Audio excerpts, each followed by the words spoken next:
Hey y'all, I'm Ashley, an indie Christian fantasy writer, and today we're going over Prince Caspian.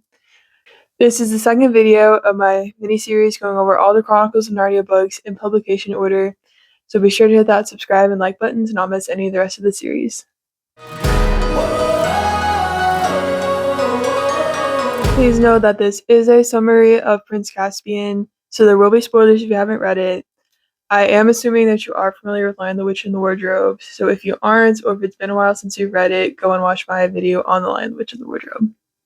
This book begins with the Pevensey siblings, Peter, Susan, Edmund, and Lucy, all getting ready to leave for boarding school a year after the ending of The Lion the Witch and the Wardrobe. They're all together at a train station, but suddenly they're pulled into Narnia, but it takes them a while to realize it. They discover that they're on an island, and they eventually find some castle ruins. But to their complete surprise, they find that this completely ruined castle is actually Cair Paravel, where they ruled from when they were in Narnia.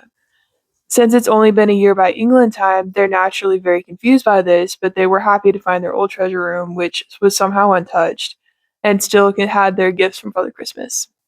They camp out in the castle, and the next day they see a group of soldiers rowing a dwarf out to the island.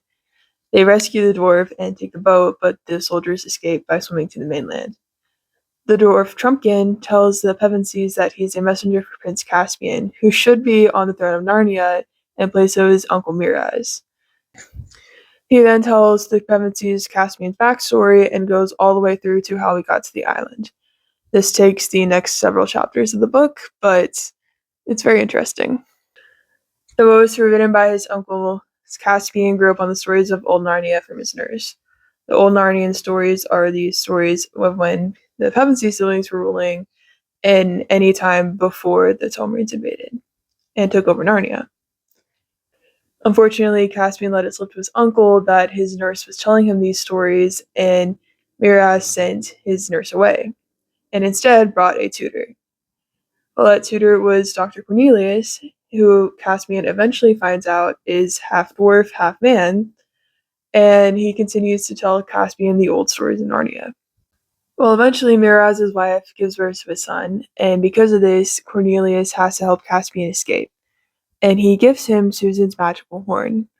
But before he does, Cornelius tells Caspian the truth of his family, that Miraz murdered his father and anyone else who would try to help Caspian. And now that Miraz has an heir, Caspian needs to escape, because if he doesn't, he will be next. Well, Caspian escapes into the woods, and there he meets a talking badger named Trufflehunter and two dwarves named Trumpkin and Nickabrick.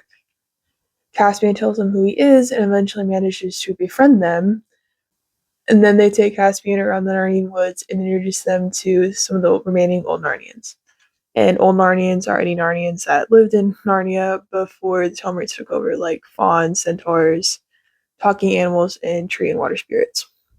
Caspian also meets one of my personal favorite characters of Narnia, Reepicheep, the talking mouse. Well, the Narnians eventually decide to hold a council to determine what they're going to do about Miraz now that Caspian is with them. Dr. Cornelius appears at this meeting and tells them that Miraz knows Caspian escaped and is currently looking for them. Because of this, he convinces them to go to Aslan's How, or the stone mound built over the broken stone table where the White Witch killed Aslan before the Pevensies ruled. Eventually, Miraz finds the How and battle breaks out. During this, Caspian uses the horn to call for help. This calls the Pevensey siblings into Narnia. But after the battle, Caspian decides to send messengers to Lantern Waste and Cair Paravel in case the help from the horn goes there. If you haven't read The Lion, the Witch, and the Wardrobe, there's a lot of backstory there that explains why those two areas were picked, but suffice it to say that they're very important to the history of Narnia and would be the only other places that help would go. Trumpkin then explains that he was sent to Cair Paravel as that messenger from Caspian, but he was captured on the way and was sent to the ghosts that are rumored to haunt the island as his punishment. And he ends the story with his rescue from the Pevensies. Well, they decide to go join Caspian after they prove to Trumpkin their worth. Edmund defeats him in sword fighting, Susan defeats him in archery as a contest, and Lucy heals a wound he has on his shoulder using her healing cordial. After they traveled a ways, Lucy sees Aslan in the woods, but the others don't really believe her since they didn't see him. Later, Lucy sees Aslan again, and he tells her that he must get her siblings to follow him. They don't really want to do this, but Lucy persuades them to, despite them not being able to see Aslan. Well, Aslan leads them all safely to the How, and eventually everyone does see him. The older siblings are sorry that they didn't believe Lucy, but they still do what Aslan says. Lucy and Susan stay with Aslan, but the boys and Trumpkin go into the How to be with Caspian. Peter, Edmund, and Trumpkin arrive just in time to find Caspian, Cornelius, and Trouble Hunter in a meeting with Knickerbrick and two of his friends. It's revealed that those friends are a werewolf and a hag, and they're going to try to summon the White Witch so they can defeat Miraz. And hearing a fight break out, Peter, Edmund, and Trumpkin all burst into the room and fight on behalf of Caspian. They do kill Knickerbrick and the creatures they brought with him, but nobody is sure who killed who since the room was dark. After Peter and Edmund scope out the situation, they discuss their options with Caspian. They eventually decide to offer a duel with Peter, if only to give Aslan more time to act. Miraz surprisingly accepts this, if only so he doesn't look like a coward to his soldiers. The duel comes, and it actually ends with Miraz being assassinated by his own soldiers when he trips. In the confusion, battle ensues, but the trees are finally and suddenly reawakened. This terrifies the Telmarines, who are scared of the forest, and they run to the river where they have a bridge that will help them escape, but they find the bridge is destroyed. A bit before and while all this is going on with Peter, Edmund, and Caspian, Aslan awakens the trees and they all crowd around him, Susan, and Lucy before they make their way to the battle. Aslan takes Susan and Lucy through the Narnian villages in the area, and they begin to set things right that the Telmarines had messed up. They do this through Aslan's power, and some of the villagers even join them. They even run into Caspian's old nurse, who Aslan heals and will eventually be reunited with Caspian a little bit later in the book. And the bridge is also destroyed.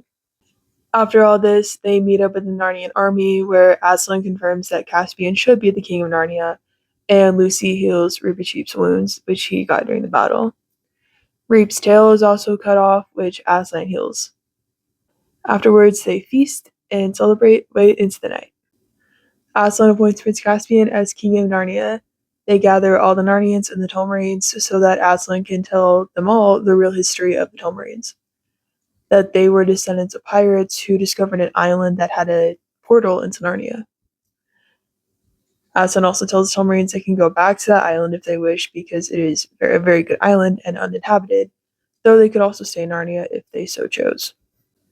Aslan then tells the Pevensies that it's time for them to go back to England, but that Peter and Susan would never again come to Narnia. Well, they're saddened, but they change into their school clothes and say their goodbyes. They, along with all the Telmarines that are leaving Narnia, go through the magical door that Aslan made. The Telmarines go to an island somewhere in the Pacific, and the Pevensies wind back up at the train station where their whole adventure started. And the book ends with Peter saying, "Well, we've had a time," and Edmund adding, "Oh, I lost my new torch in Narnia." So what do you all think of Prince Caspian? Have you read it before? Did you grow up reading it? Or did I convince you to update your TBR? Well, let me know in the comments, and I will see you in the next video.